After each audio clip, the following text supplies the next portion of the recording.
Hello there, boys and girls. This is Lady Make-Believe. Did you ever go into a library some rainy afternoon and read so many stories that all the storybook people got mixed up and you didn't know where each one belonged? Well, that's just what happened to Eugene Watley. It was a rainy Saturday afternoon, and Eugene had played with his electric trains, his soldiers, and his model airplanes. Gosh, I get so tired of playing with these toys. Seems like I don't ever do anything but play with them on rainy days. Mother, can I please go out? I'll put on my raincoat. There isn't anything I can do inside. Please, Mother. Listen, Eugene, there are hundreds of other boys staying in this afternoon, and I'm sure it won't hurt you. Why don't you go into the library and do a little reading? But, Mom, I read all my stories. I know them all by heart. Well, read them again. Why, when I was a little girl, I'd read my stories over every day until I felt I knew the people in them and almost thought they were real. They were the only real friends I ever had. I could make them do whatever I wanted. Go read the stories again, Eugene. I know you'll enjoy meeting your storybook people again. Well, there isn't anything else for me to do. Guess I'll have to. Eugene smiled in spite of himself when he thought of meeting the characters in the stories. Gosh, wouldn't it be fun if they really were live people? Perhaps they'd let me go on their adventures with them. And Eugene walked into the library, where shelves and shelves of books stared out at him. He went over to the left wall, where all his books were neatly arranged. Now, let me see, what shall I read first? He looked at the names of the books: Alice in Wonderland, Robin Hood, Robinson Crusoe, Wizard of Oz, Book of Fairy Tales, Jack the Giant Killer, St. George and the Dragon, Treasure Island, Mother Goose Rhymes, Peter Pan. Why, he had so many he didn't know which to take first. Guess I'll just read Alice in Wonderland. He stood on tiptoe and removed the book from the shelf. He started reading halfway through the book, and the Queen of Hearts stood looking at him impudently. Well, young man, why didn't you begin at the beginning of the book? Because I know the beginning almost by heart. Eugene didn't stop to think of the strangeness of seeing and hearing this person out of the story. You're so mean in the story, Queen of Hearts, that I don't blame Alice for getting angry with you. The Queen of Hearts almost burst with indignation, and she shouted, Off with his head! What's this? What's this? Cried the Mad Hatter, dashing up to the Queen from a page in the beginning of the book. What's all this noise about? This boy who was reading about us insulted me. I shall have his head. Off with his head. Now you listen, Queen of Hearts, and Mad Hatter too. You're only people in the story, and if you don't stop shouting at me like this, I won't read you any more, and I'll close the book, and I'll put you back on the shelf where you belong. The Queen of Hearts became silent, but tossed her head and walked to another page at the end of the book to discuss this sassy little boy with the King of Hearts. The Mad Hatter watched the Queen disappear onto another page, and then he looked at Eugene admiringly. My boy, you're the only one that has ever made the Queen of Hearts keep still. Have some tea. He held his cup out to Eugene, but when the boy looked into the cup, it was empty. Why, there's no tea in the cup. I know it. Well, why don't you take some? But there isn't any, insisted Eugene, realizing now that the Mad Hatter really was mad. I can't drink something that isn't there. You're the most foolish boy I ever met, said the Mad Hatter, shaking his head and looking sadly at the little boy in front of him. Don't pay any attention to him, cried a voice in back of Eugene. Eugene turned around to see where the voice was coming from, and from the third bookshelf a little figure was climbing down until he finally reached the floor where Eugene sat talking to the Mad Hatter. Eugene looked more closely and saw that it was a boy about 10 years old with a long feather in his pointed cap. Say, who are you? I'm Peter Pan. I was in Never Never Land when I heard the Mad Hatter making fun of you. Don't let him bother you. Say, would it be all right if I told Wendy and Tinker Bell to come down here and keep me company? Why, I guess so. Well, yes, do call him Peter Pan. We can have a party.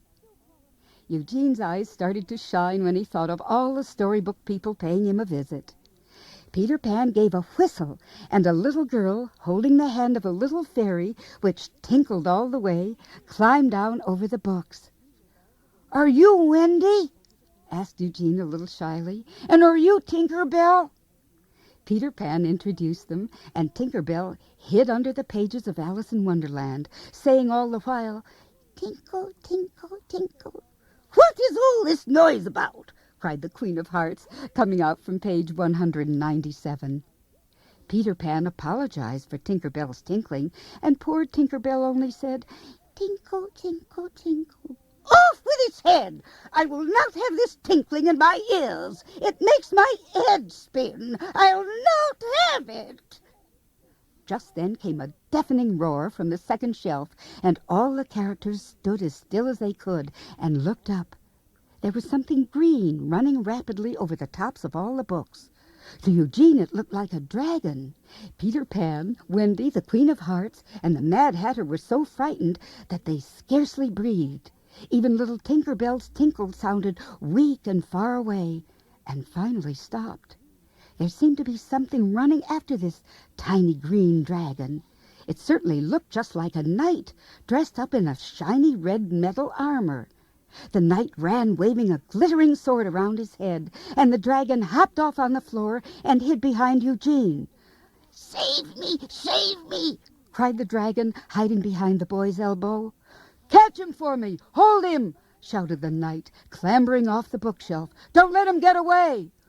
"Just a minute," said Eugene, puzzled. "Who are you, anyway?" The knight was all out of breath from running so fast. I'm St. George." "Yes, and I'm the dragon he's trying to kill. Please, little boy, protect me from him. He'll kill me." The poor dragon shivered and trembled as he crawled into Eugene's back pocket. "Nobody's going to kill anybody," said Eugene, firmly picking up St. George in his left hand and taking the dragon out of his pocket with his right hand. "Now, you make up your mind, story people. As long as you're visiting me, you will be friends, you understand? If you're not, I'll put you right back in your books where you belong, and I won't ever let you come out again. Now, you shake hands." St. George sulkily put out his hand, and the dragon offered a green claw, which St. George shook limply.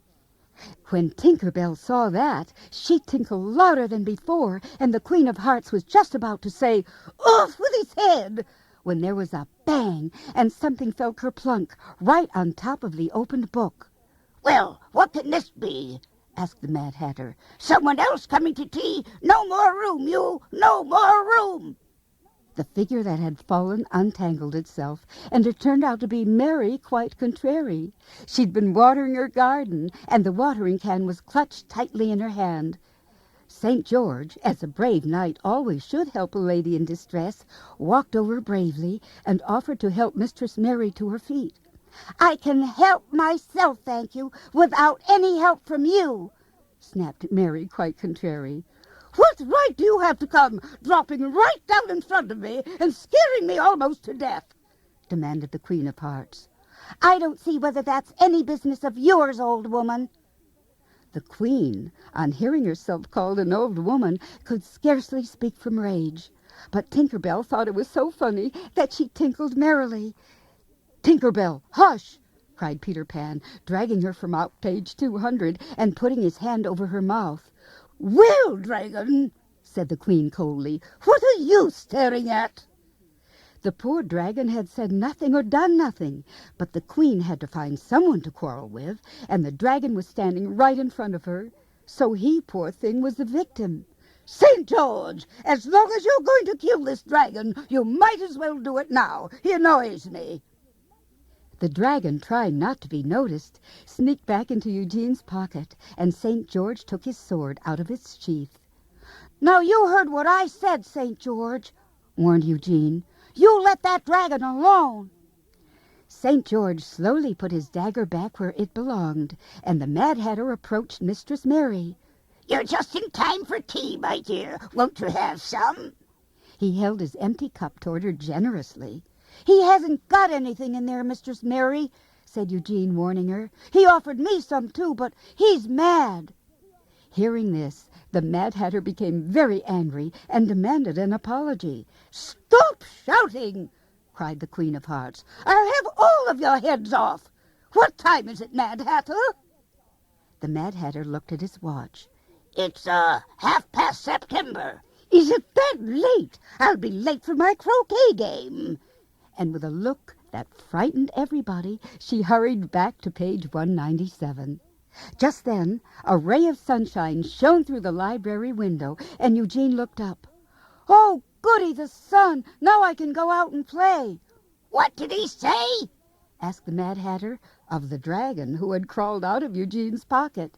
"He said the sun was out," answered Mistress Mary, quite contrary. Oh, my goodness, I've got to be going," said the Mad Hatter. "We can only visit when it rains. I'm glad you didn't want any tea, my boy," said he, turning to Eugene. "I'll have all the more for myself." And the Mad Hatter hurried back to the first part of Alice in Wonderland.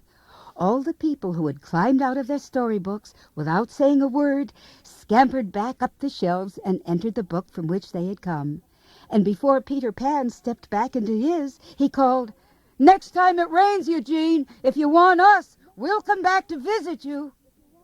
Eugene rose from off the floor, looked at the sun streaming through the window, and wished that it would rain again next Saturday. And you know what? To the joy of everyone, it did.